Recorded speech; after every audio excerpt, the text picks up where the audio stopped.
What's up, y'all? Y'all know who it is. Your boy JP, the install guy, hoping to make your install life a little bit easier. Today we have a 2005 Ford Focus. It does have this block punk system. I think that's how you pronounce it. Either way, I'm gonna show you how to take this radio out and install your own. If these are the type of things that you're interested in, please consider subscribing. This is what we do here. Anything car audio or install related, that's what the channel is about. Since it is a Ford, all you need is the Ford keys. We're going to stick them inside these holes. Right there.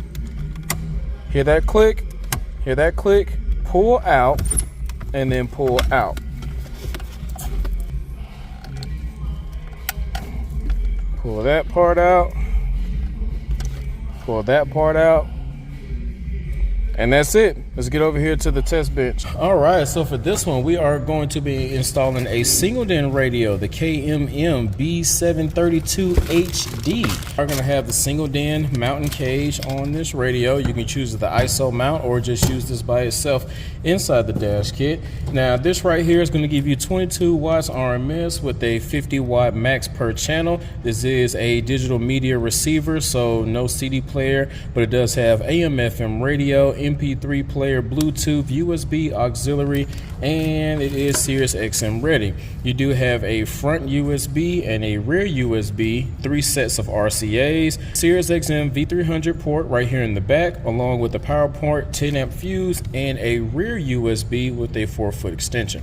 This is going to mount just a tad bit differently. Usually you would just ISO mount the cage inside the front of the dash kit and then slide this in, but this will not fit. As you can see, this actually goes over the whole part, the whole front part with this little beveled edge. And what we're probably going to have to do is take the plate off, and this is going to have to mount like this. And since we only have space enough to mount this from the back side, what we're probably going to have to do is ISO mount this inside the dash already, install our radio inside the dash, and then use this whole front bezel dash kit as one big trim plate. So let's go ahead and get it wired up first, and then let's get back inside the car.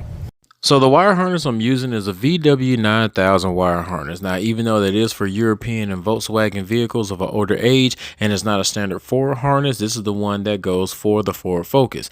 Now, wiring up the radio wire harness is very simple. We're going to start by making sure all the wires are at equal length. Then we're going to strip it back, twist those wires together, solder them, use some marine grade heat shrink, and then we're going to finish it off with some tester tape. Now, I understand that everybody doesn't know what the wire colors are, so I didn't forget about you guys. I made one video showing you guys how to wire up a radio. The link will be down in the description. Those cards will be popping up in the corner. And make sure you guys subscribe and hit that notification bell so you can know when we actually launch that introduction to car audio course.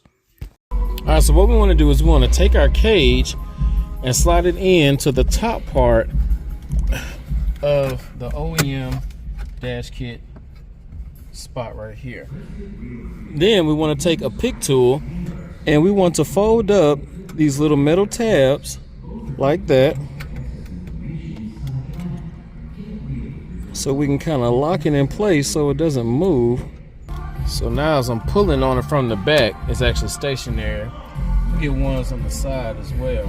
Slide this in place, kind of have that click. And then we want to take the dash kit, slide that under it, and snap that in place like that. I ain't gonna lie, it's actually pretty solid. So that's what it looked like with everything being installed. If you find any type of value in this video, please hit that like button. Don't forget to subscribe, share, comment if you want to. Till next time, it's your boy JP signing out. God bless you, and whatever you do, make sure you keep going and keep growing. Peace.